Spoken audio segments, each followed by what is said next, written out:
સમગ્ર રાજ્યમાં ઉનાળાની શરૂઆત થઈ છે અને ઉનાળાની શરૂઆત સાથે જ ગરમીનો પારો પણ ઉપર આવ્યો છે।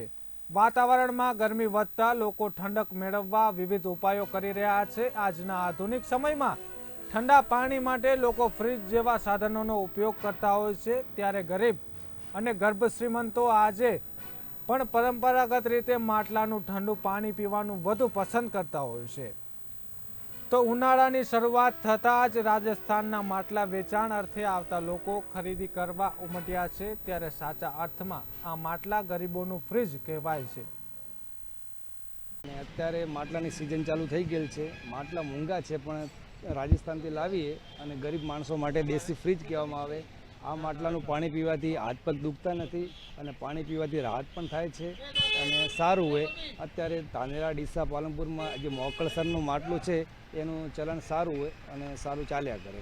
ઉનાળાની શરૂઆત થઈ ગઈ છે અને ગરમી પણ સારી એવી પડે છે અને ગરમી આ સાલ વધારે પડે એવું લાગે છે અને અમે પણ ઠંડા પાણી માટે આજે બજારમાં માટલા લેવા આવ્યા છીએ અને માટલાનું પાણી ઠંડુ 4 મહિના રહે છે અને માટલાનું પાણીનો વધુમાં વધુ ઉપયોગ કરવો જોઈએ અને શરીર માટે પણ સારું છે અને લોકો ગરીબ લોકો પણ માટલાનું પાણી પી છે અને રાજસ્થાનથી હોય ધાનેરામાં ઘણા બધા માટલાઓ વેચાય છે। વર્ષોથી અમારું કામ ચાલુ છે।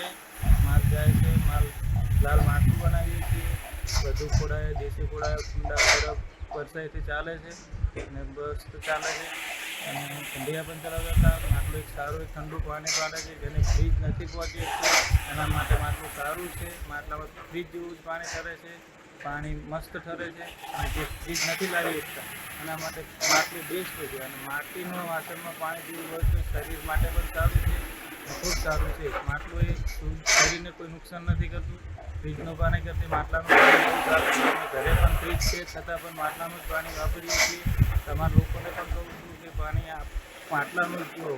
માટલાથી કોઈ નુકસાન થતું નથી, શરીરમાં નુકસાન નહીં થતું, આમ નથી થતું, ફ્રીજમાંથી નુકસાન થાય। વાત કરીએ ધાનેરાની, તો ધાનેરામાં ઉનાળા ક્યાંક ગરમી માથે મૂકી છે। હવે વાત કરીશું માટલાની।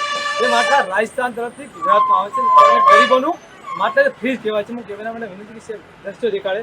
રાજસ્થાનથી માટલા ગુજરાત તરફ આવે છે। ગુજરાતમાં એટલી ગરમી છે કે ક્યાંક ને ક્યાંક લોકો ગરીબો માટે ફ્રીજ ભગવાન રૂપ બન્યું છે।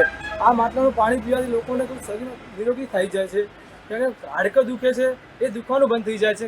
વાત કરી બીજી વાત, આ પાણી પીવાથી લોકોને સ્વાસ્થ્ય માટે સારું રહે છે। બીજી વાત કરીએ હવે ધાનેરાની, ક્યાંક ને ક્યાંક ગરમી એટલી માંગે મૂકીએ છીએ, કોઈ ઠંડુ પાણી એવું પીએ છીએ, નથી કોઈને કોઈને નુકસાન થાય છે, પણ માટલાના પાણીથી કોઈ નુકસાન થતું નથી। હિંમત મંદી ધાનેરા।